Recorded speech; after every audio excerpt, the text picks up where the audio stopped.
como decía el título de la charla, la idea sería humanismo en la Iglesia. En el título le habíamos puesto el siglo XXI porque en realidad si comenzamos a hablar de las ideas del humanismo tenemos que irnos al siglo XV y entonces eso ustedes pueden entender capaz que está como un poco lejos de lo que nos toca vivir ahora.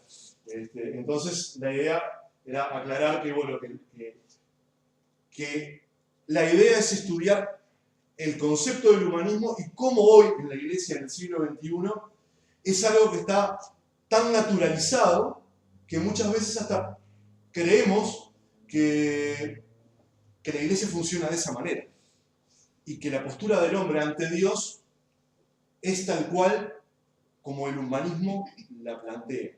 Obviamente que no vamos a hablar desde el lugar de que todos hacen las cosas mal y nosotros las hacemos de forma perfecta. Sí, lo que quiero recalcar es ver algunos aspectos que están planteados en la filosofía del humanismo y que hoy por hoy están incorporados a la Iglesia como si fueran algo que Dios dispuso para la novia de Jesucristo, como si fuera algo que Dios dispuso para su cuerpo, para el cuerpo de Cristo. Los voy a invitar, para empezar, y ir como dando un puntapié inicial en la palabra, a que veamos el Salmo 14. Es un salmo corto, es un salmo de 7 versículos. Y acá hay una afirmación que una vez, hablando con el pastor, usaba este versículo para decir que en la Biblia decía no hay Dios.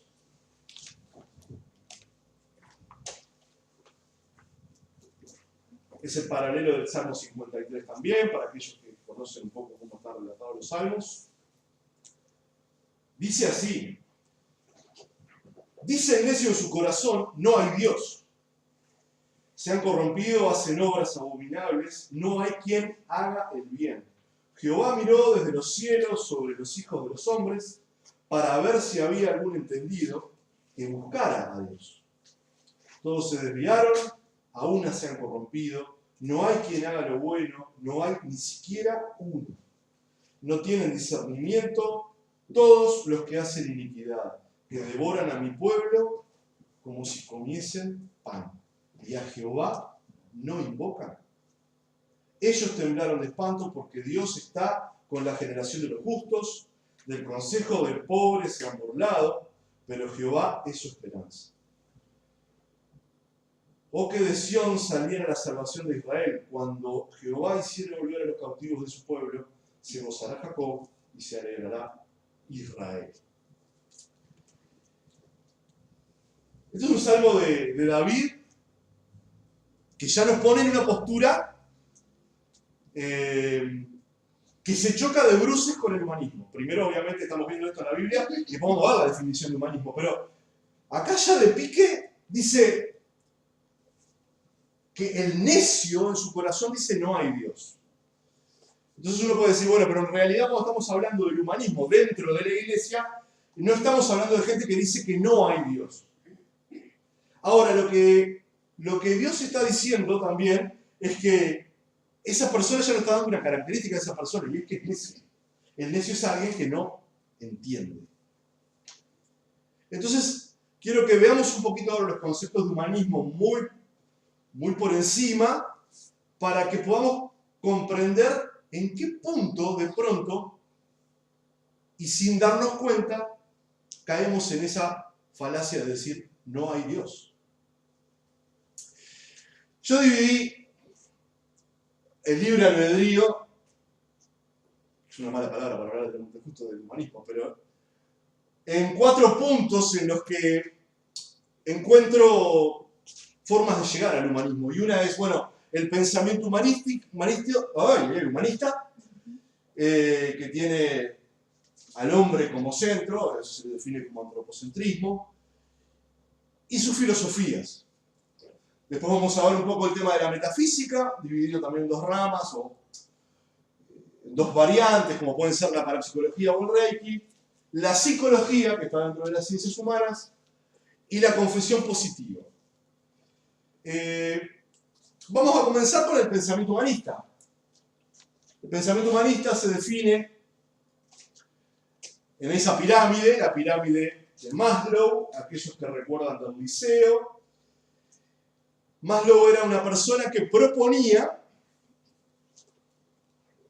y aquí es donde de repente se acerca a nosotros, que el hombre va saciando sus necesidades según va creciendo. O sea, tiene una base fisiológica en la cual atiende sus necesidades básicas físicas o primarias. Por ejemplo, comer, ir al baño, vestirse, aunque para algunos el concepto de vestirse ya sería como de confort. Pero naturalmente el hombre atiende a esas carencias. Atiende qué comer, ¿verdad? Y atiende su descanso, cosas básicas. Una vez que satisface esas necesidades, pasa a la segunda, y es la de buscar la caverna, la cueva, la seguridad, su casa. Una seguridad, algo que lo proteja de la intemperie, que le permita dormir cómodamente. Si lo traemos más para acá, la seguridad se transforma en recursos económicos. Una vez que el hombre logra supervivir, su búsqueda pasa a ser de seguridad, de permanecer en el tiempo. Luego de tener seguro eso, según la teoría de este hombre, pasa a lo que se conoce como afiliación, que puede decir la amistad, el intercambio sexual, el afecto entre personas, ahí tendrían como el origen de la familia, algo que vendría como en tercer escalón. En cuarto escalón, el reconocimiento, el autoconocimiento, la confianza, el respeto de uno mismo. Y por último, la autorrealización. La autorrealización tiene que ver con estar satisfecho con lo que ha hecho en la vida. Y entonces, para empezar a hablar entre todos, yo voy a hacer esta pregunta. Maslow tenía esta teoría respecto a cómo vamos satisfaciendo nuestras necesidades. Y ahora vamos a trasladarlo a nuestra vida y vamos a pensar, de todo eso, ustedes que conocen la palabra, ¿qué depende del hombre?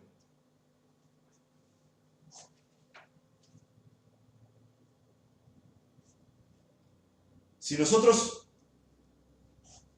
vamos a darle nuestro pensamiento cristiano a esto que no lo tiene, ¿qué piensan que nosotros hacemos o vivimos según lo que entendemos Dios pide al hombre? Dios nos pide a nosotros. ¿Alguien? ¿Alguien que se anime? No sé. ¿Sí? Si yo pienso, sí. Yo no sé, les digo, Sí. confiar en Dios. O sea, como que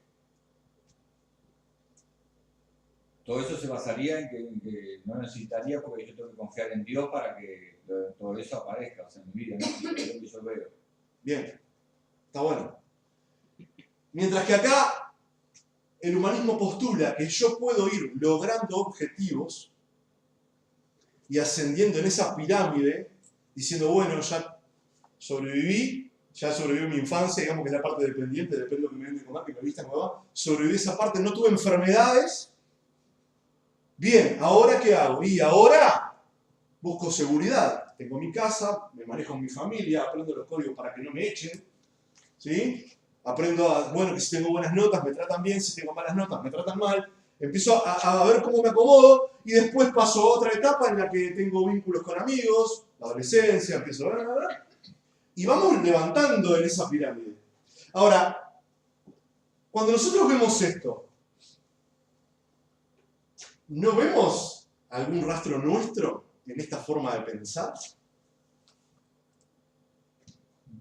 Nazco, me alimentan y sobrevivo, aprendo, tengo mi familia, después mis amigos, mi novia, tengo un objetivo en el estudio, me recibo, me caso, o me caso y me recibo y me caso con una persona que más o menos piense lo mismo que yo.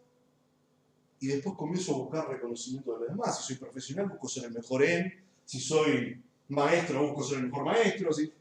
¿No le parece que es algo que a nosotros nos enseñan de chiquito esto? Aunque no nos lo enseñen con esta pirámide. La sociedad no es algo que nos enseña.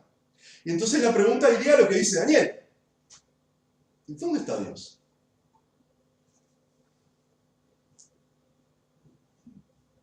Porque esto lo podemos abreviar como todos estos pasos que voy haciendo, los hago por mí mismo y para mí, a lo sumo para mi familia.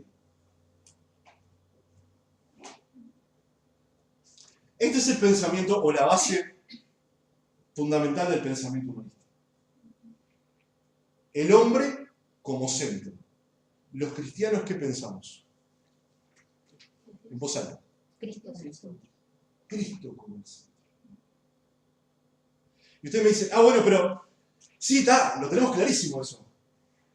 Y entonces yo cambio la pregunta. Hoy les dije, piensen si en su vida, sin que nadie venga con un libro y les enseñe la pirámide de Maslow, si desde chiquito no nos dijeron, vos tenés que estudiar, porque si no estudiás, te vas a morir de hambre. Pesa menos un libro que una pala, me decía mi mamá. ¿No? Bueno, y así.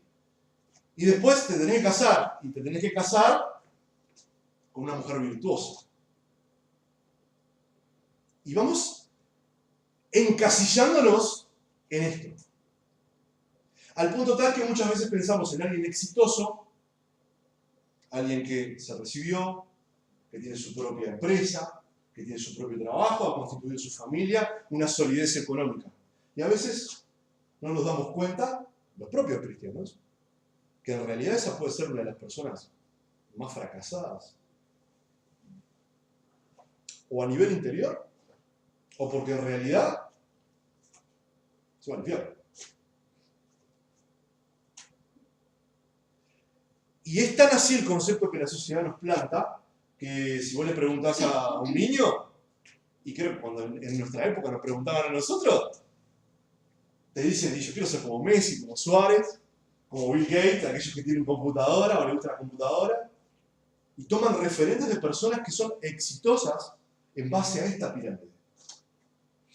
Yo la verdad no lo espero porque creo que por error nunca se lo inculqué, pero no me imagino a Iván diciéndome yo quiero ser como Wesley. Yo quiero ser como Calvino, quiero ser como Pedro, como Pablo. Y ahí, acá es donde viene, porque nosotros, como humanos, y en nuestra humanidad, esto está muy presente. Pero piensen también cuando hablamos de ministerios, cómo no esta pirámide también se busca cumplir. Yo en la iglesia soy tal cosa, dirijo alabanza. Pero para realmente sentirme realizado, tengo que ser anciano. Después de transitar un tiempo de anciano, la misma gente, si te portás bien, pero más te van diciendo, pastor. Y cuando pasa el tiempo, ¿cómo? Apóstol, claro que sí.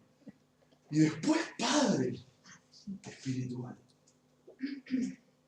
Ese concepto de buscar dentro también de nuestros ambientes cristianos el superarnos viene en nuestra raíz social desde hace 5 siglos. Este pensamiento, si bien Maslow es de principios del siglo XX, este concepto nace en el siglo XV. Vamos a cambiar de imagen. ¿Cómo ven? Bueno, acá yo ya lo traigo directo a la iglesia y un poco ya lo estuvimos viendo. Dentro de nuestra iglesia no encontramos una búsqueda de una seguridad personal. Muchas veces no nos acercamos a Cristo buscando seguridad en nuestra vida eterna. Muchas veces no nos acercamos a Él. No sé si la palabra es como negocio, porque sería para otro tema, pero muchas veces no nos acercamos buscando algo que salvar, cómo redimir nuestras cuentas. También voy a robar una frase de nuestro pastor. ¿Cuántas veces conocemos gente que viene a la iglesia a ser social? Que por distintos motivos en su vida, la motivación para asistir a la iglesia o para pertenecer a una iglesia no es aprender más de Jesús o aprender más de Dios, no es crecer espiritualmente, ni siquiera tal vez buscar un milagro. Muchas veces es decir, es lo que tengo para salir de casa y conozco ahí a fulano, a mengana y a sultano y con ellos formo un vínculo de amistad por fuera de mi familia. Y entonces el motivo para ir el domingo a la iglesia es ver a sus amigos. Y se transforma en un club de amigos.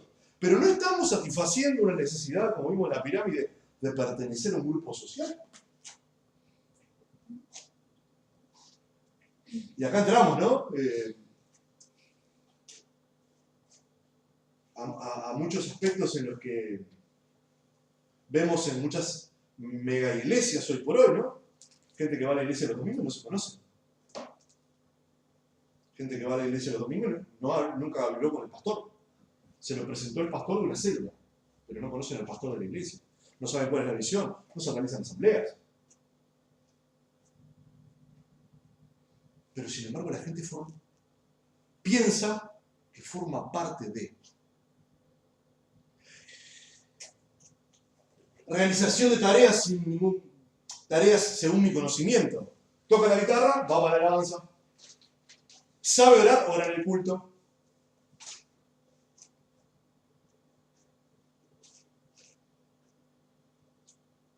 La búsqueda constante del reconocimiento de los demás hacia uno.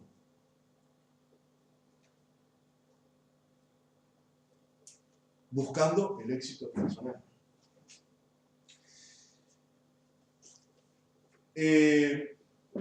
Vieron que por ahora estamos usando muy poco la Biblia y es porque en realidad lo que intento hacer es primero ver sobre el pensamiento humanista y ver qué tan lejos está de nuestras iglesias eso. Y si vemos un poquito las escaleras, nos damos cuenta o empezamos a visualizar que no está tan lejos. Que es un pensamiento que, como viene con nosotros, desde chiquitos, y lo traemos a la iglesia porque viene con nosotros, y en la iglesia pasa algo que como que no termina de trabajar el Espíritu Santo en esa parte de la persona, y la persona, yo no estoy hablando de hábito de pecado, pero sigue siendo la misma. Y entonces, después vamos al versículo que está en Corintios, que dice, 5:17, dice, he aquí, ¿no? Quien viene a Cristo es nueva criatura. Y nosotros decimos, pero ¿cómo es nueva criatura? Pero ¿qué pasa? Que Dios no hace una obra al punto tal de que estas búsquedas no están en esa persona. Y obviamente no estoy hablando de que a todos nos pase. Yo lo que digo que en cierta medida, porque lo traemos, todos actuamos de una forma humanista dentro de la iglesia. Y a veces es algo que está, por decirlo de alguna manera, en nuestra lista de cosas que le pedimos a Dios que cambie.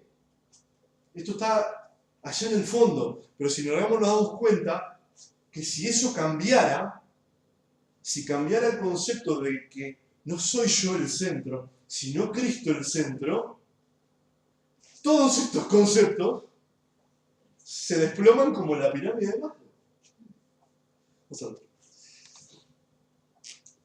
El pensamiento humanista tiene varias corrientes, de las cuales algunas hemos oído hablar, tal vez, y otras que también nos parecerían lejanísimas dentro de la iglesia, como puede ser la metafísica. La metafísica se divide en dos partes básicas, como la parte filosófica, como dice allí el recuadro, el carácter especulativo, no busca la felicidad, la virtud de la ética. La ciencia está primero, se ocupa más del universal que existe, el ser en cuanto a sus atributos esenciales, y capaz que esta palabra la han oído nombrar mucho últimamente, ontología. O pueden haber escuchado la palabra coaching ontológico. Hay talleres de coaching para pastores, ministros y apóstoles. Coaching viene del término inglés coach, entrenador. Alguien que entrena a. Me rasco la cabeza porque me da picazón. La ontología es la ciencia del ser en su totalidad. Si bien la psicología también, ahora lo vamos a ver, esboza ser una ciencia que abarca a todo el ser, la ontología lo hace específicamente en el hombre, y la psicología también piensa en su entorno. Pero cuando yo digo esto, ustedes me dicen, pero no sé si hay esto dentro de la iglesia. Bueno, yo les puedo asegurar que hay ministerios que preparan sus mensajes con un psicólogo o con un coaching, que les dice qué hay que decir. El hermano va con el versículo y dice, yo quiero hablar de esto, quiero hablar de este tema que es la oveja perniquebrada. Está en Jeremías. Y es cuando, ¿verdad?, el pastor le quiebra una pata a la oveja. ¿Se acuerdan de esa parte? Le quiebra una pata a la oveja para que la oveja no se vaya del rebaño. Y es una figura, no voy a traer ese tema porque no es el tema de hoy, pero entonces el psicólogo le dice, bueno, usted lo que tiene que hacer es hablar y generar culpa de sus espectadores. ¿Para qué? Para que sientan que cuando usted los disciplina, lo está haciendo para que usted se mantenga en el camino del Señor. Y entonces el hombre arma su discurso, y uso esta palabra a propósito, discurso, donde habla buscando llegar al sentimiento.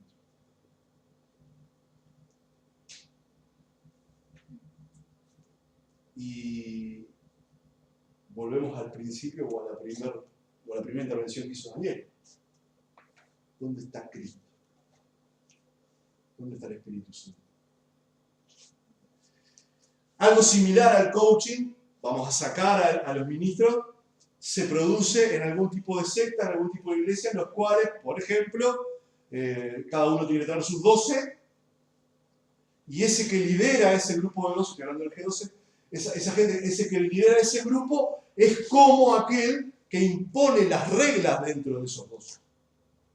Y si bien usan recursos bíblicos, lo que hacen es una manipulación, usan los encuentros, te llamo a las 3 de la mañana, te saco el reloj, te digo que tenés que pedir perdón por determinados pecados. Se usan recursos emocionales porque vamos a decir, ¿quién no tuvo un problema con el papá o con la mamá? Entonces yo digo, bueno, porque vos tenés un pecado que cuando vos eras chico con tu padre y no le dijiste que lo querías, y vos decís, ay, te pones a llorar, te quebrantás. Y ese quebrantamiento, ellos entienden que es un quebrantamiento que viene del Espíritu Santo, y hasta que no confesás esos pecados delante de ese líder, de esos 12, ese pecado no abandona tu vida. Y bueno, después tenemos el rito, ¿no?, de la cruz, clavar los pecados en la cruz, prenderla a fuego. Eso lo podemos ver en muchas películas americanas donde el fin de semana la gente, en vez de ir a descansar a la casa, se van un día de campo con la empresa. No sé si alguna vez vieron que existen esos campamentos de trabajo donde el jefe contrata a una persona para que los motive y los tenga motivados para que el lunes cuando arranquen con toda la fuerza. En vez de descansar a casa con la familia, bueno, esto es algo parecido, porque está tomado de ahí. La segunda parte de la metafísica es dedicada al estudio de la virtud de la felicidad. Son ciencias particulares, se ocupan del ser desde un punto de vista por lo que se le llama ciencias particulares. Voy a dar un ejemplo. El Reiki. Entonces me dicen, bueno, pero el Reiki dentro de la iglesia. Pasame la otra diapositiva porque ahí también tengo otro de Kundalini. Bien. Estas son las cosas que la metafísica abarca o se pregunta sobre la existencia del hombre, de dónde viene, de dónde va. Y obviamente, en un ambiente cristiano, esas respuestas están dadas. Por lo tanto, una persona que utiliza recursos de la metafísica nunca les va a plantear una cuestión existencial, porque iría de bruces en contra de la Biblia. Pero sí, pasate la otra, vamos a encontrarnos, por ejemplo, este tipo de cosas que están vinculadas con la metafísica. Herramientas que utiliza la metafísica. Voy a dar un ejemplo de una persona que se dedicó a la metafísica y es muy conocido por sus profecías. Nostradamus. Una persona, un hombre que tuvo visiones, que profetizó determinadas cosas, que algunas aseveran se cumplieron. Yo la verdad nunca las estudié en profundidad, entonces no sé si se han cumplido las profecías de él, pero que era una persona totalmente, en su momento, vinculada a la iglesia, pero después totalmente alejado del pensamiento de lo que Jesús enseña. Y entonces comenzamos a ver, por ejemplo, que en la iglesia aparecen dones proféticos. Y voy a ser delicado en este tema y voy a aclarar. Obviamente que nosotros creemos que Dios habla a través del Espíritu Santo y que puede darnos a nosotros una palabra profética para nuestra vida. Por supuesto que sí. Ahora, ¿qué pasa cuando esa profecía no se cumple? Obviamente que nosotros entendemos que Dios no se equivoca. Y entonces tenemos que empezar a dudar de aquel que trae el mensaje. Pero la técnica que se utiliza para dar ese mensaje es una técnica muy similar a la que usaba, por ejemplo, Nostradamus. Y es el punto de observación de la persona. ¿Quién ve El Mentalista? La serie El Mentalista. ¿La ven? ¿La serie El Mentalista? Sí. Hay otra que es muy parecida que se llama Lie to Me. Lie to Me era un poco más científica porque él te miraba y te decía, vos mataste al perro. Y cuando yo veía que él pestañeaba hacia abajo, sabía que me estaba mintiendo, porque la pestaña, cuando baja la vista, mira para otro lado. Eso decía el de Lie to Me. El mentalista es más sutil, porque el mentalista te mira, ve las uñas y cuando dice, ¿qué hiciste con barro? Y vos decís, ¿cómo adivinó? Y era porque tenía las uñas negras. ¿No? Es un tipo muy observador. Bueno, en estas escuelas proféticas, donde profetas aprenden, sí, obviamente, conocimiento de la palabra y a qué versículos utilizar y dónde están los proféticos, sí, pero también aprenden a observar. Acá nos pasó, por ejemplo, voy a dar un ejemplo sin nombre. Acá nos pasó que a mi señora le profetizaron que iba a tener hijos. Ya tenemos 2. ¿De dónde sacó esa persona eso? Que cuando estuvimos hablando, ¿te acordás? Cantando, y en un momento determinado se habló del tema de los hijos, Analía empezó a llorar. Entonces esa persona entendió que Analía deseaba hijos. Y cuando llegó el momento de ministrar, le puso las manos y le dijo que confiara que el Señor le iba a dar hijos. Capaz que nos da más. Pero son personas que observan, pero y sigo sin hablar de Cristo. Sigo sin hablar del don del ministerio, del don del Espíritu Santo, sigo sin hablar del profeta, que insisto, quiero ser clarísimo. Creemos en eso, confiamos en eso y sabemos que el Señor mueve su mano con la iglesia. Pero hay conceptos metafísicos, reglas metafísicas que muchas veces se manejan dentro de nuestras iglesias. También puedo hablar, que lo vamos a ver ahora cuando hablo del Kundalini, pero podemos hablar también de cuando hay esas funciones de la revoleada del saco, ¿no? Por donde pasa el saco la gente cae. Y ustedes dicen, ¿pero cómo la gente cae? ¿Hay una fuerza que realmente los tira? Bueno, hay una cosa que se llama programación neurolingüística, que es cuando una persona habla en determinado tono y usa recursos hipnóticos, música, luces, que terminan ayudando a que pasen todas estas cosas. ¿Quién no ha visto un video en YouTube donde ven estas cosas? Personalmente. ¿Cómo? Personalmente también. Y lo ha visto personalmente también. Qué bendición. Bueno, interpretación de la escritura en forma personal. Acá yo quiero hacer una aclaración. ¿Por qué digo esto? Que esto es un recurso metafísico. Porque la metafísica, una de las cosas que se enseña en su concepto básico, es que todos tenemos la capacidad de discernir las cosas. Y ahí es donde entramos, por ejemplo, en cuando yo leo un versículo determinado y le doy una interpretación exclusiva. ¿Se entiende? Digo, cuando yo tomo un versículo y digo, acá está diciendo esto. Y obviamente yo digo que es una revelación del Espíritu Santo. Pero, cuando nosotros leemos el contexto, cuando nosotros comenzamos a tomar algunas reglas de la hermenéutica, leemos el contexto, vemos en qué contexto social se escribió, a quién iba dirigida ese momento de la palabra, si era un relato de testimonio, si era una enseñanza de Jesucristo, si era una carta pastoral. Cuando comenzamos a tomar ese herramienta nos damos cuenta que de repente ese versículo está tomado fuera de contexto. Yo, voy a usar 2. 1, todo lo puedo en Cristo que me fortalece. Buenísimo. ¿Cuántas veces nos han alentado con ese versículo y nos resulta de aliento? Pero si nosotros vemos el contexto de lo que está hablando Pablo, Pablo está hablando sobre su necesidad. Y está diciendo, estoy pasando mal, estoy preso, estoy con un montón de problemas, pero todo lo puedo en Cristo que me fortalece. Nosotros lo usamos de repente para otra cosa. Y de repente escuchamos una prédica de 45 minutos en que todo lo podemos.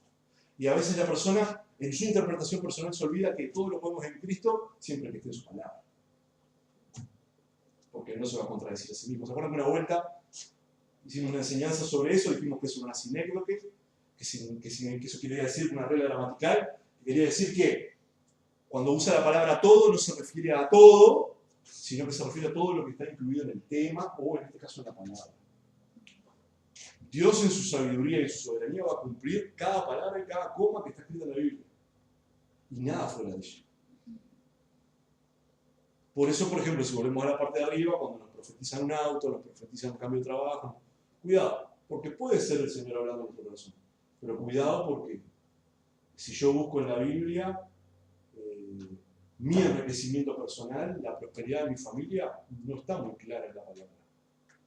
Está muy clara. A mí acá me habla de otras cosas.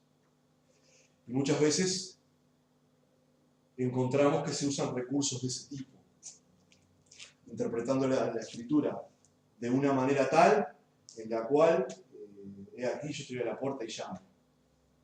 Y se usa para evangelizar, y lo hemos escuchado por miles de evangelistas durante mucho tiempo, y bueno, y lo que está hablando ahí, creo que lo dijo Hugo el domingo, pastor, si no fue el domingo, fue el anterior, está hablando de una carta a una iglesia diciéndole, yo estoy afuera, estoy golpeando porque estoy afuera, de eso está hablando el texto.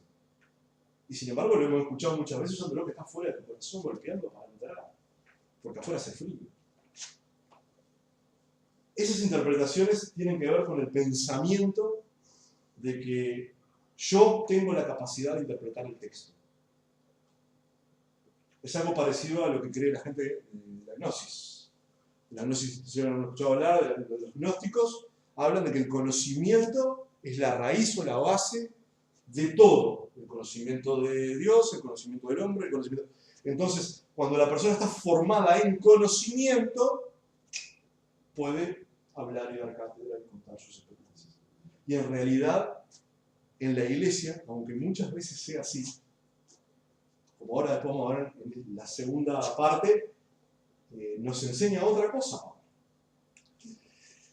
Bueno, Kundalini, ¿qué es el Kundalini? El Kundalini es un rito hinduista, ¿sí?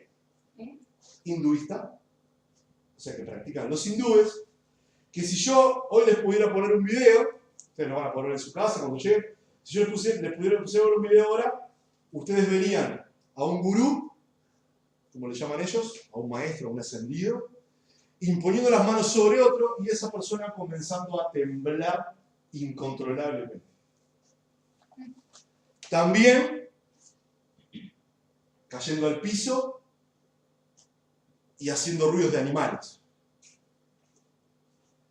En el Kundalini, que no es la materia de hoy, en el Kundalini, esto tiene que ver con que la persona alcanza una elevación determinada. En la iglesia, las primeras experiencias que vemos, no en la Biblia, porque quiero aclarar que las manifestaciones de hechos, en cualquiera de los derramamientos del Espíritu Santo relatados, en ningún momento habla, sí habla de la manifestación del don de lenguas, pero en ningún momento habla y habla de la caída al piso, pero en ningún momento habla, por ejemplo, de salir ladrando como perro o de tener espasmos como los que muchas veces vemos que no pueden controlar su cuerpo como si tuvieran ataques de epilepsia. Bueno, en el caso del Kundalini, esta ceremonia tiene que ver con una iniciación. Cuando la persona se va a iniciar en el camino del hinduismo, una de las cosas que pasa es que recibe a través de la imposición de manos esa bendición y comienza con estas cosas. Y hay caídas en masa, caen todos para atrás, vuelvo lo mismo, imitan ruidos animales, se sacuden la cabeza de una manera que parece que estuvieran escuchando heavy metal, una cosa así, se le ponen los ojos en blanco, y entonces esas cosas empiezan a aparecer muy poquito en la historia, para acá, años 50. En las iglesias, lamentablemente, en las iglesias carismáticas, en las iglesias pentecostales. Lamentablemente digo porque empiezan a aparecer estas manifestaciones en las cuales, lejos de lo que la palabra enseña, vuelvo a lo mismo, no estoy hablando del don de lengua, no estoy hablando de caer al piso cuando alguien es tocado por el Espíritu Santo. Estoy hablando de ese tipo de manifestaciones que después se hacen muy públicas en ministerios muy notorios. En lo que hoy por hoy hasta se ve. El otro día le mostré a Analia un video de la unción del globo. O sea, alguien que le dice a la iglesia que le dan un globo para que sople, y cuando rompe el globo, de tanto soplar que quedan muertos de soplar el globo, cuando rompe el globo está rompiendo las cadenas con las que el enemigo ató su economía, porque están hablando de plata, no están hablando de cosas. Pero ese tipo de cosas hay que ver, ¿no? Un adolescente, un joven, pero hay que ver gente grande, como yo, de edad, ¿no? Una carrera, que soplaba más claro, porque era el que rompía más rápido con las cadenas. Así quedaban todos. Y después hemos visto, insisto, la revolea del saco, en aquel que pasa la carrera. Yo lo más cerca que estuve de eso, sinceramente, fue en una campaña acá en Montevideo, donde veía gente que se acercaba al atrio, fuimos con Hugo, me acuerdo, se acercaba al atrio y volaba 3 metros para atrás, y yo no entendía nada, porque la persona no llegaba ni a orar por esa persona. Hacía esto.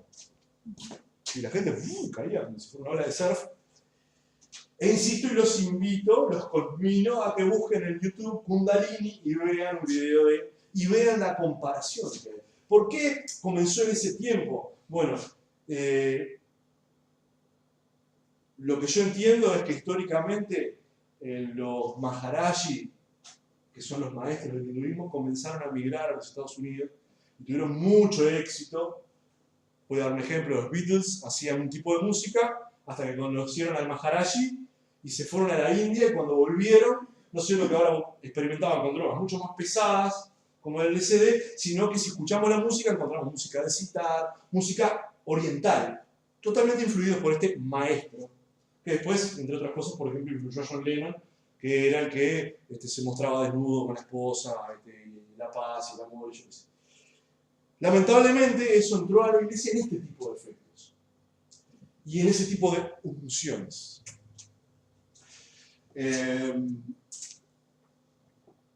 Y esto capaz que es lo más border, por llamarlo de alguna manera, o lo que estamos más cerca. Y es la elevación del espíritu a través de las experiencias sensoriales. ¿Qué quiero decir con esto? Durante muchos años, en nuestras iglesias pentecostales, se decía que si vos no hablabas en lenguas no tenías el Espíritu Santo. Vos no habías sido lleno del Espíritu Santo. Y tiene un fundamento bíblico en la parte en la que realmente cuando siempre hubo un derramamiento, siempre hubo don de lenguas presente. Pero los que ya son pentecostales mucho antes que yo, deben recordar que era como que, no que no formabas parte del grupo, pero eras como medio, eras un cristiano de segunda, si todos hablaban en lengua y vos no. Y por eso digo que esto es algo border. Porque hoy, esto que era antes, el hablar en lenguas para ser espiritualmente más alto o más grande, hoy se trastornó, por decirlo de alguna manera, en ser más espiritual si cuando voy a la iglesia me quedo y lloro. Soy más espiritual si cuando el pastor ora por mí caigo al piso. Entonces ahí tenemos los famosos piscineros que se tiran, ¿no? Porque yo siempre hago el mismo chiste. Cuando conozco a algún piscinero digo, si no tuviera nadie atrás, no se tira. Buscamos o busca la persona el ser alguien más elevado espiritualmente por lo que siente. Y todo esto que estamos viendo tiene que ver con tal vez un poco la parte que veíamos hoy en la pirámide del reconocimiento de los demás. El hecho de, voy a muy brevemente hablar de, el hecho de canciones en la iglesia para exaltar lo que yo siento. y no exaltar a aquel que debe ser exaltado. Yo escuché a una persona o a alguien que defendía esto y decía, bueno, pero David también escribía en primera persona y hablaba. Pero si nosotros leemos el Salmo de David, tenemos clarísimo que el exaltado no es David. Digo David, Asaf, cualquier salmo. Sin embargo, hoy podemos ver en esta impregnación de humanismo que estamos teniendo en la iglesia que muchas veces lo principal es cómo me siento. ¿O qué siento yo por Dios? ¿O siento yo por mis hermanos? ¿O mis hermanos sienten por mí? Pero en esa ecuación, Dios pasa a ser algo secundario. Y entonces, todo esto que vemos comienza en una reunión desde cuando empiezo a cantar. Los que conocen el culto, los cultos evangélicos tradicionales, comienza con una oración, se canta la alabanza, luego la adoración. Generalmente está el espacio para la ofrenda, para pedir por las necesidades, después viene la palabra, una canción más de repente para, si hay administración, para que se reafirme el concepto de la palabra predicada, y ahí termina el paquetito. Pero en estos casos, desde que comienza el paquetito, no comienza exaltando a Dios. Me comienza diciendo lo que yo soy, debo ser, o tendría que. Y cómo me siento yo cuando estoy con Dios. Y me comienzo a hacer, lo voy a poner entre comillas, adicto a eso. Al llegar a la reunión, y esto fue un poco lo que se predicó la otra vuelta, presentarme ante Dios con lo que yo tengo. Presentarme a Dios con yo te alabo. Por lo que hiciste en mí, estoy haciendo yo. Él lo hizo, pero lo hizo en mí. Por ti todo lo puedo, porque yo lo puedo. Por ti todo lo puedo. Sí, por él, pero el que puede soy yo. Yo me estoy dando para adelante.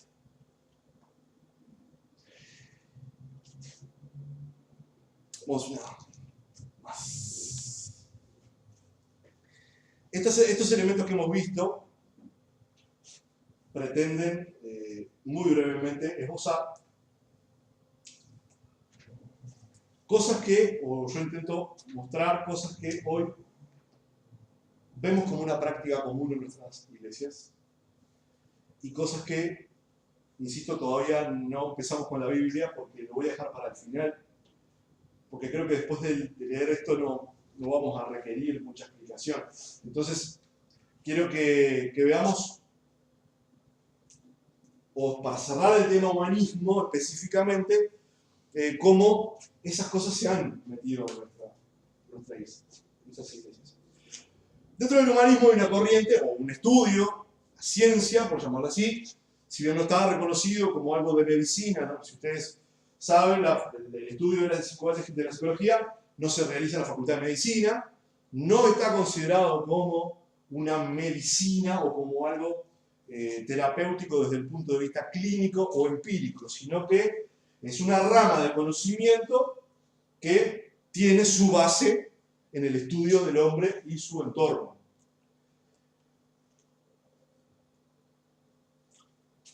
Como dice allí la definición. Los principales referentes de esto son Freud, Lacan, Skinner, Jung, Watson y Roger. Ellos tienen postulados que ahora vamos a ver un poco. Y entonces yo tiro la pelota para el medio y a ver si alguien responde y podemos hacerlo un poco más divertido. ¿Cuántos conocen psicólogos cristianos? Bien. Psicólogos cristianos que ejercen como psicólogos o que fueron psicólogos, se convirtieron y ya no lo son. Ese es nuestro caso. Nosotros, el conocido que tenemos es psicólogo, egresado de Loyola y ya no ejerce como psicólogo. Cuando le pregunté por qué, él nos dijo, bueno, yo entiendo que la verdad de Dios está por sobre lo que aprendí en la facultad. Y entonces dejó de ejercer. Una postura muy loable, aunque dentro de la iglesia hoy se lo conozca como el psicólogo tal. Pero en realidad, él ya no tiene consultorio, dejó de ejercer, porque entendió algo que hoy vamos a ver. Y es que la psicología se da de frente contra el cristianismo, en su raíz filosófica. Sí. Ahora, yo voy a preguntar. Y esperemos, vamos a tratar de recibir sinceridad. ¿Qué pasa si el médico nos manda al psicólogo? ¿Vamos o no vamos? Yo comparto que yo, por ejemplo, los que saben que tuve un accidente, estuve con terapia 6 meses. Y me ayudó a recomponer mi memoria, porque yo en parte había perdido la memoria de algunas cosas, entonces me ayudó, entonces tendría que tomar como que es una herramienta válida. Porque me ayudó. ¿Qué piensan de los psicólogos? ¿Qué piensan de los psicólogos? Tenés cuidado que si tenés amigos psicólogos, después ven esto y... ¿Qué opinás? ¿Qué te parece? Y el psicólogo secular, por no Llamale decir, como quieras. a veces te puede dar, tenés un problema en tu matrimonio, por ejemplo, y de repente te puede dar la idea, o bueno, pero yo qué sé. Y involucrate con otros muchachos, no sentimentalmente, pero para ver si despierta algo en tu pareja, por ejemplo, celos, a ver si está interesado en vos. O sea, te puede Ese dar psicólogo hay que mandarlo a hoguera. Claro, Y si es pero, cristiano, más todavía. no, por eso digo, no cristiano, pero de repente... Un psicólogo cristiano usa otros recursos. Como capaz ser, que, claro, y el psicólogo cristiano de repente encontrar, bueno, tenés que ver dejalo y la no te forma. cases de vuelta y ya está. No, de repente buscarle no la vuelta, pero bueno, tratar de conversarlo con él, de acercarte más. No es andar refugiarte en otro, en un amigo, por decir así, para crear celos en él, para ver si realmente está interesado en vos. Eso sería el no cristiano. El cristiano pienso que es al revés. No, acércate a tu pareja, háblalo con él. O sea, lo que vos decís es que el psicólogo cristiano utilizaría alguna herramienta bíblica para orientarlo hacia su consejo. Bien. Otro.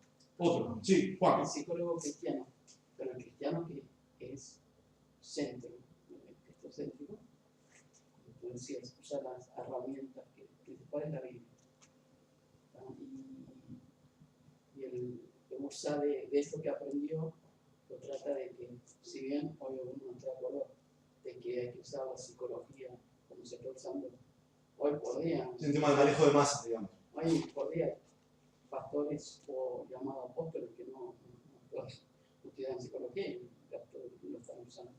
Pero sí, ese ministerio o esta profesión se la están volcando a ayudar, ¿no?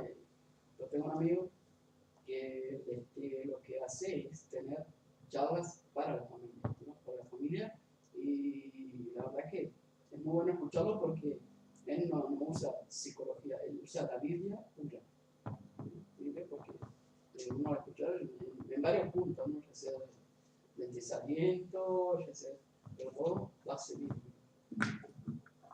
Ahora, sí, usa el principio de no o algo así. Ahí es cuando se erra aquel que dice ser psicólogo cristiano. Tenemos a alguien con desorden alimenticio. La Biblia parece como que no dijera nada de eso. Parece que no dijera nada. Y el psicólogo está especializado en tratar gente con enfermedades de trastorno alimenticio. Entonces, ¿qué hacemos? Entonces yo creo que la clave está en, como decía Juan, buscar qué herramientas utiliza esa persona. Pero yo quiero verlo hoy desde el lugar de la raíz para que ustedes más o menos sí digan. Yo creo que es importante para todos, no olvidemos que somos seres humanos, porque tenemos cosas humanas a las que debemos tratar y no podemos escapar. Y creo que la ayuda de esos profesionales nos dan esas herramientas que nos pueda aliviar nuestro andar. creo que no podemos desconocer a ellos, ver si es cristiano o no cristiano. No hay duda que vendría bien, o le ponemos que es cristiano, parece que sea mucho mejor. Pero creo que la herramienta que da a esas personas nos ayuda.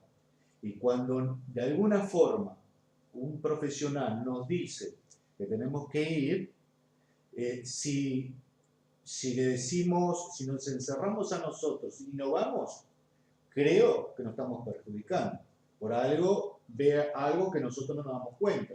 Y si vamos a una atención como un profesional médico que nos dice,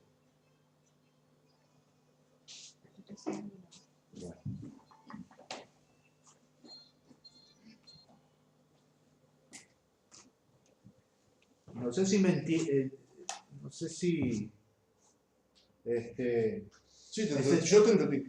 si es así. Yo, para mí es algo importante. Bien. Cuando se da consejería, no solo tenés el instrumento de la Biblia, sino que tenés que hacer mucho de psicólogo también. O sea, no podemos hacer un cuco de la psicología cuando nosotros vamos a determinados consejeros cristianos que en realidad están haciendo un trabajo, no serán psicólogos profesionales, pero están haciendo un trabajo paralelo a la psicología, por supuesto que con los argumentos bíblicos, pero y conozco psicólogos que son cristianos y están trabajando.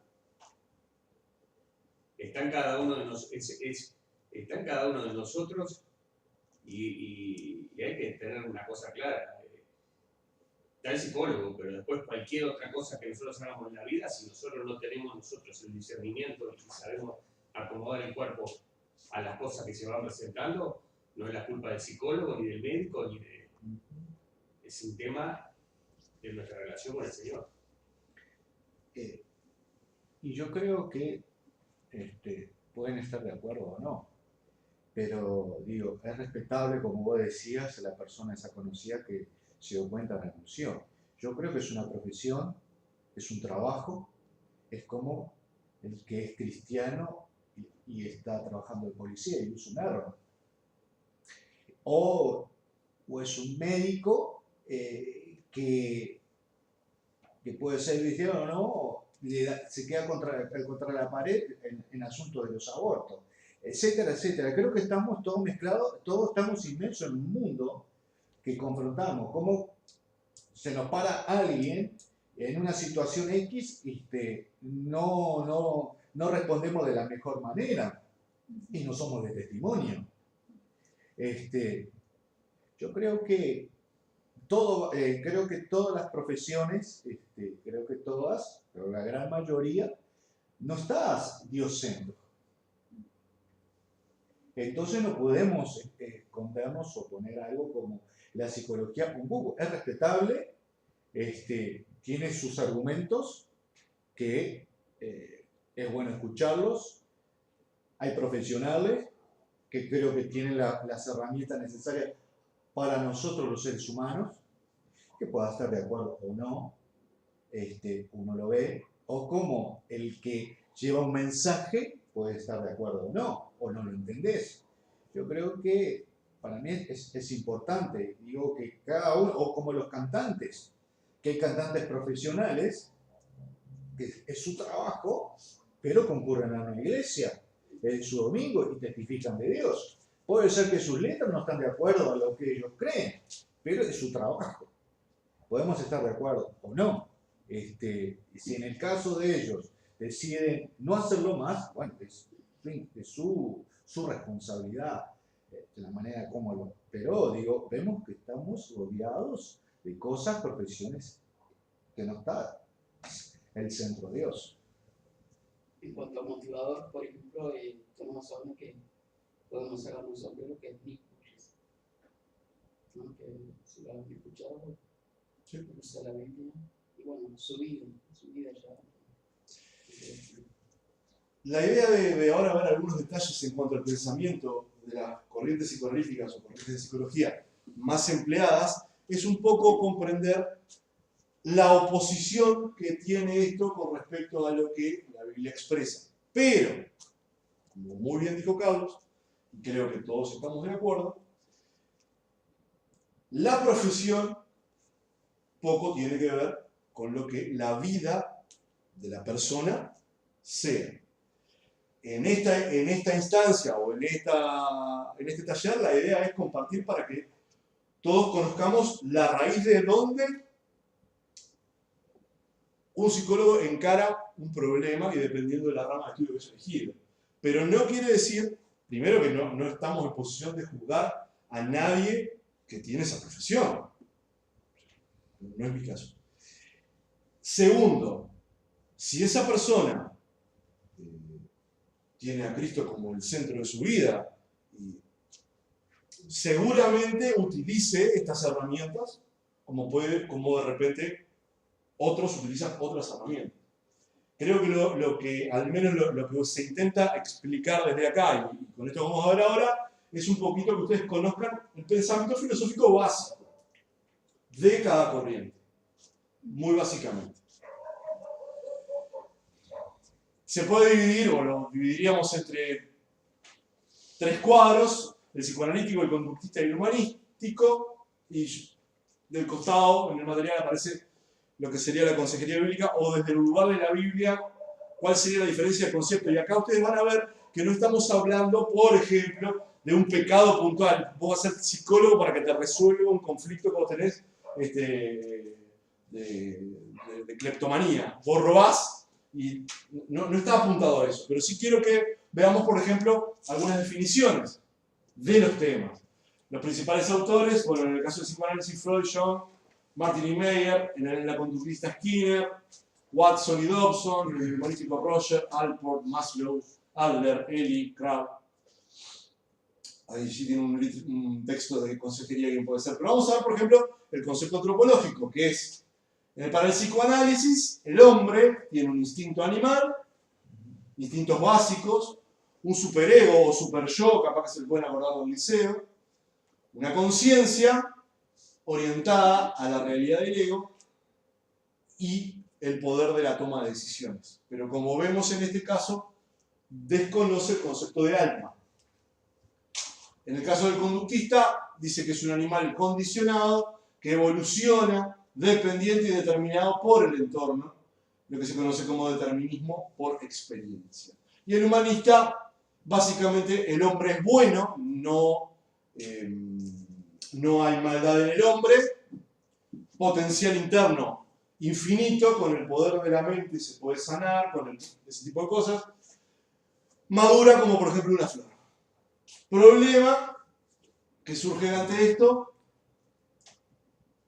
o el conflicto que tiene el ser humano, el conflicto es la conciencia con el superyo, con las reglas impuestas. Lo que yo quiero hacer con lo que moralmente entiendo que está bien. Eso, dice el psicoanálisis, que genera conflicto en el hombre. El conductista piensa que es una cuestión de acondicionamiento ambiental. A ver si escuchamos alguna vez esta frase: el hombre y su entorno, o sea, que el entorno condiciona al hombre y es lo que le genera determinados problemas. Si un niño nace con una familia conflictiva, la forma de un conductista resolver eso es atacar la familia. No digo atacar a la familia de ataque, sino atacar el problema en la familia, porque entiende que es lo que ha alterado el carácter del niño. Para el humanista, el entorno social obstaculiza la realización de su potencial interior. Y acá nos podemos encontrar entre esas definiciones, ¿no? Aquello del campeón que hay en mí, y cómo muchas veces el mundo o el humanismo nos enseña que dentro nuestro hay algo que es nuestro, no como de repente nosotros podemos considerar que es el espíritu que nos capacita, sino que hay algo nuestro que viene en nosotros que tiene un potencial infinito. Y bueno, en cambio la Biblia nos enseña un poco que el hombre es pecador, caído por elección y ha pecado contra Dios. Y acá la raíz de esto se le podría llamar pecado original. Si tomamos entonces como primera instancia que, bueno, que en el caso del psicoanálisis no considera ni siquiera la existencia de un alma, que en el caso del conductismo se refiere a que el hombre ha sido condicionado por su entorno en todo tiempo y por eso es como es, y en el caso del humanismo, ese hecho social hace que no podamos desarrollarnos tal cual como nosotros pensamos, lo que estamos haciendo, como vamos a ver en la próxima hoja, lo que estamos haciendo, y dice en el segundo renglón, culpa. Quita la culpa del hombre. Vamos a ver, primero responsabilidad. En el caso del psicoanálisis, no es del hombre, uno de otro, es víctima, no un violador. O sea, nunca es quien comete una falta, sino el que la recibe en todo caso. No es culpa del hombre, o no es responsabilidad del hombre, sino del entorno. En el caso del humanismo, no del hombre responsable, pero responsable para sí mismo. En este caso, en el caso bíblico, podríamos entender que el hombre, o sea, la culpa, la responsabilidad es del hombre, pero con dependencia de Dios. En el caso de la culpa, de lo que hablamos hoy, para el psicoanálisis el concepto de culpa no existe, es un concepto falso. Para los conductistas es innecesaria y se puede eliminar por reacondicionamiento. En lo que se basan ellos para esto es en el caso, por ejemplo, de los psicópatas. Alguien que no tiene conciencia, mata a alguien y no le importa. Es condicionado socialmente, por decirlo de alguna manera, o reacondicionado para no sentir culpa. En el caso del humanismo, piensa que la culpa es algo innecesario. Es algo que no tiene el hombre necesidad de tener. Y bueno, la culpa es algo real para los cristianos debido a la elección voluntaria de desobedecer los estándares o estatutos de Dios. Técnicas que utilizan para resolver estos conflictos de responsabilidad y culpa. En el caso del psicoanálisis, juegos con papeles, hipnosis y regresión a vidas pasadas. En el caso del conductismo, recompensa-castigo. No sé si alguien recuerda, si alguna vez oyó. Había un hombre que se llama Pavlov, que tenía un perrito, que cada vez que para darle de comer sonaba una campana. Y entonces le daba de comer. Le daba una campana y le daba de comer. Entonces el perrito se acostumbró a que cada vez que sonaba la campana, él tenía que comer. Y siendo más exhaustivo su experimento, cuando abrió al perrito, se dio cuenta que cuando él tocaba la campana, hasta el perro ya se agregaba jugo gástrico. O sea, su cerebro activaba su organismo para prepararse a comer. Esto sería un poco lo que se plantea acá. Recompensa, castigo. Quiero decir, ante un estímulo, reacción. La forma de estudiar el conductismo es como entienden como base que el medio es quien fuerza las situaciones de una persona o los pensamientos de una persona, alterando su medio, yo logro manipular a la persona. Controles de aversión para la modificación de la conducta, esto es decir, terapias para las fobias, ese tipo de cosas. En el caso del humanismo, centrado en el cliente, entre paréntesis, terapia no directiva, grupos T o Gestalt, son técnicas. Entrenamiento de la sensibilidad también, o sea, conectarse con uno mismo, respirar, ponerte en tu eje. Todo ese tipo de técnicas son las que utiliza el humanismo para trabajar en las personas con conflictos. La palabra nos enseña el entrenamiento de la piedad a través de escuchar la palabra, la transformación mediante la renovación de la mente, la oración y la enseñanza. Elemento de verdad, o sea, ¿qué hay de verdad en todas ellas? Las personas ejercen una influencia significativa sobre los demás. O sea, en el psicoanálisis, el psicólogo pasa a formar parte de alguien que te da las herramientas para salir del problema. En el caso de los conductistas, el entorno es una gran influencia sobre el hombre. Existe la necesidad de una estructura de recompensa y castigo disciplinada para que ese hombre se corrija. En el caso del humanismo, el hombre tiene los recursos intrínsecos, o sea, en por sí, que puede aprovechar, no parte de la voluntad de Dios discernida mediante la morada del Espíritu Santo, o sea, sino como un valor propio, natural, y bueno, en el caso de la palabra, todos los elementos de la palabra de Dios son verdad. Que tal vez, para entrar ya en la parte bíblica, por decirlo de alguna manera, nos encontremos con que esa es la parte que más rechina a este tipo de circunstancias. la veracidad de la Biblia y la suficiencia de la Biblia. Creo que muchas de las cosas que nosotros hemos oído hablar cuando se ataca a las personas que recurren a la psicología es que se entiende que la Biblia es una verdad total, absoluta y suficiente, y por lo tanto no deberíamos buscar recursos externos para la ayuda, ya que la ayuda debería estar toda incluida en la palabra. Pero, como muy bien dijo Carlos, muchas veces necesitamos que un profesional formado en estas técnicas nos dé otra óptica. La idea de este estudio, insisto, es o que conocieran muy por encima las corrientes de pensamiento para que comprendan y comprendamos que, si bien es una herramienta para utilizar como la medicina, siempre para el cristiano, para aquel que tiene a Cristo en su corazón, el primer elemento de referencia es la palabra. Cuando nosotros vamos, como contaba Jacqueline, a un psicólogo y el psicólogo nos aconseja a un amante, el psicólogo tiene sus herramientas para darnos esa valoración. Pero nosotros, moralmente, conocedores de la palabra, sabemos que ese consejo no es válido. Yo, la verdad, dudo de que un psicólogo te mande a un amante. Puede pasar, pero no veo un profesional dándote ese tipo de recomendaciones. Pero sí, por ejemplo, puedo dar testimonio y decir de que un psicólogo te puede aconsejar que si tu hijo tiene tendencias homosexuales, se las alientes. Entonces, hay herramientas de la psicología que nosotros, aunque se den de pelos, la debemos llevar a la luz de la palabra. Que es nuestra referencia, no la del psicólogo, la nuestra. Entonces, oír al psicólogo, por supuesto, es un profesional, está preparado para eso. Es como tener una empresa y no ir al contador, más o menos lo mismo. Oírlo, pero pasando por el tamiz de la palabra, sabiendo que lo que él me dice tiene.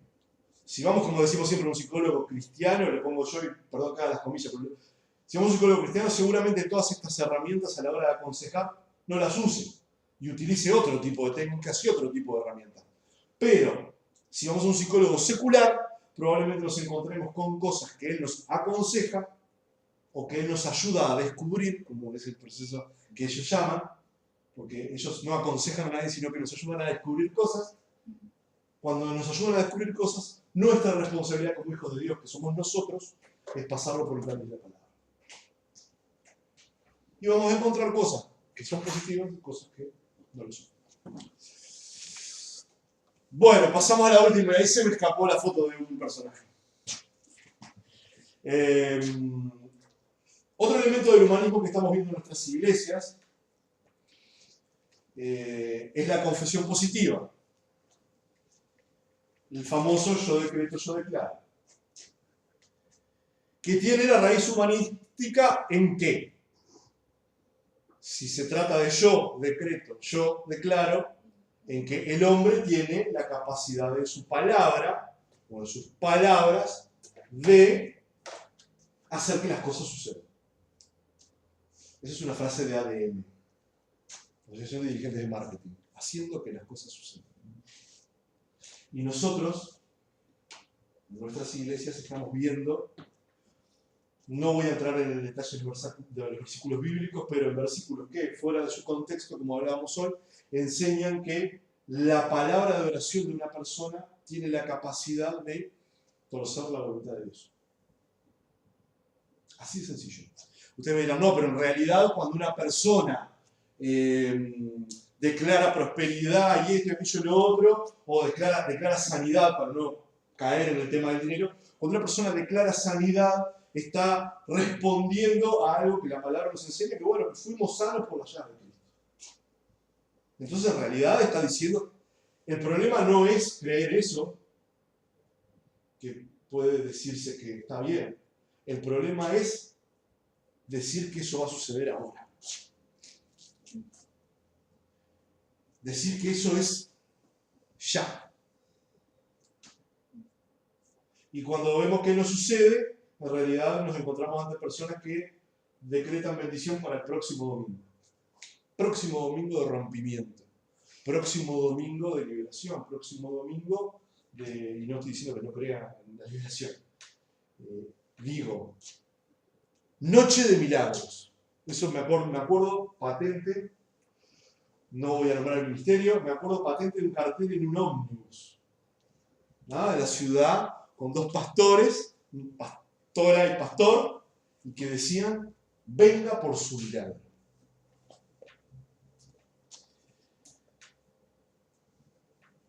La base del problema de esto es que pensamos que, como enseña la Iglesia Universal de Jesucristo, la fe es la que tiene el poder, no Dios.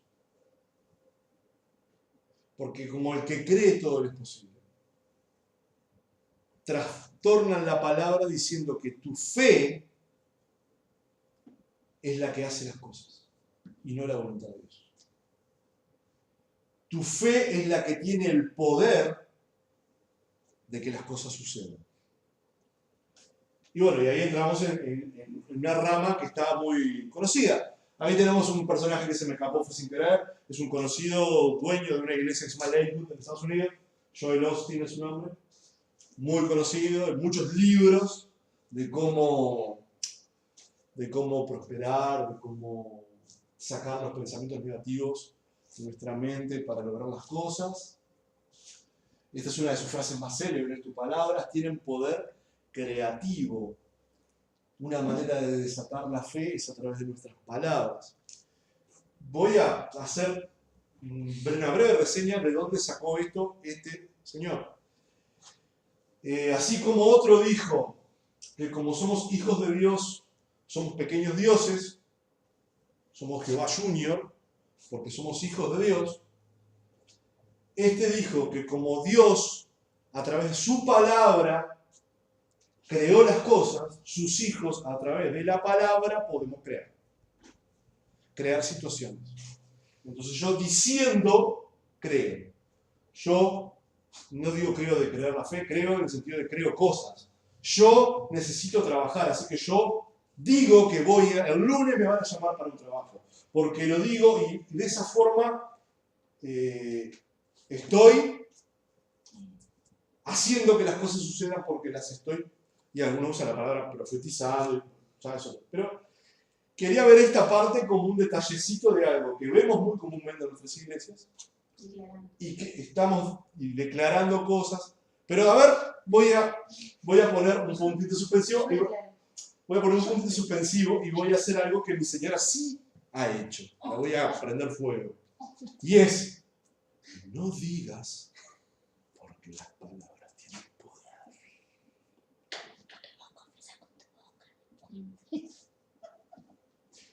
Yo conté este chiste que yo lo conté, pero hace años yo le decía a mi señora que yo me iba a morir cuando tenía 40 años. Entonces cuando tuve el accidente el año pasado, todavía no había cumplido 40, tenía 39. Pero ella cuando me desperté, lo primero que me reprochaba y me pegaba era: no me dijiste que te ibas a morir, yo pensé que te ibas a morir. Nunca más lo digan. Y ustedes dicen, bueno, pero entonces estás diciendo que la confesión, esta es la confesión negativa en realidad. Yo le había dicho esa pavada en mi vida, entonces yo daba este ejemplo porque a veces hacemos el inverso. A ver, ¿quién no ha dejado de contar algo? Porque cuando pensamos que si lo contamos, no sucede. ¿Ah? Mira cómo se ríe usted, bandida, ¿sí? Y si yo fuera el doctor de Light to Me, mira para abajo y diría, se está acordando de este momento. ¿Cuántas veces no contamos algo para que no me lo queme?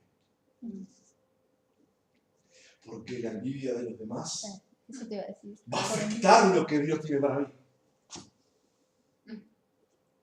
Creemos que Dios lo tiene para mí. Entonces contale, loco. Porque si vos estás teniendo certeza de que Dios tiene algo para vos, ¿qué te vas a privar de contarlo por el hecho de que alguien con sus malos pensamientos influya en la voluntad de Dios? Pero sin embargo no lo hacemos. Decimos, no, esto lo dejamos. Y que cuando me vean el auto, la puerta de la iglesia. Después les cuento, porque lo tengo. Bueno. O la bicicleta, que lo pongo el ejemplo. ¿No? Hasta que no te salga, no lo digas. Pero ahora se está usando eso dentro de las iglesias también. Bueno. Lo he visto, o sea, lo he escuchado. Y Pasa lo he leído. comúnmente. Yo dije este ejemplo a la inversa porque sé que es algo que nosotros practicamos en nuestra vida cotidiana y yo lo he escuchado muchas veces, de cristianos y no cristianos. Mi madre, que no es cristiana, me ha dicho muchas veces, no lo digas hasta que no. Sí. Cuando lo tengas, habla, decirlo y contarlo. Yo me mato la risa en el sentido que... Pero ¿y cuántas veces nosotros nos desempeñamos de esa manera? Por miedo a las palabras. No estoy hablando de las palabras de lo que hablen los demás, de chusmerío o de murmuración. Estoy hablando de que alguien nos pinche el globo con sus palabras.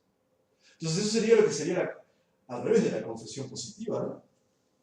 Pero que también existe dentro de nuestras iglesias. Y que pensar que nuestras palabras tienen el poder para que otro desbarate lo que Dios tiene para nosotros. Y le damos, insisto en este concepto, un valor a nuestras palabras más poderoso o mayor que el que Dios tiene.